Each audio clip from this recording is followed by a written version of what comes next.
Syederalun Taman Riadah merupakan taman yang berada di antara dua jalan utama, jalan masuk dan keluar kota Losmawe, yaitu Jalan Merdeka Barat dan Merdeka Timur.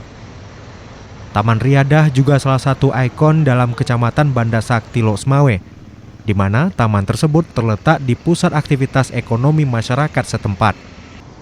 Taman Riadah sering dimanfaatkan warga untuk bersantai maupun bersuah foto, dan juga yang ingin berjalan kaki sambil refleksi di bebatuan yang tertata.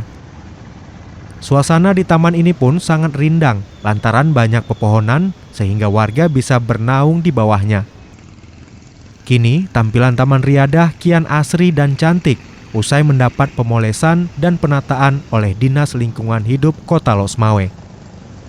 Karena keberadaan Taman Riadah sangat bermanfaat bagi pengunjung, maka pada tahun 2020 ini wajah taman diubah tatanannya sehingga tampak lebih cantik. Mulai dari tata letak lampu, lantai, dan tempat duduk juga semua sudah berubah dari wajah lamanya. Pada malam hari, papan nama taman dari neon box menyala sehingga Taman Riadah semakin tampak eksotis. Dari Losmawe, Zaki Mubarak, Serambi On TV.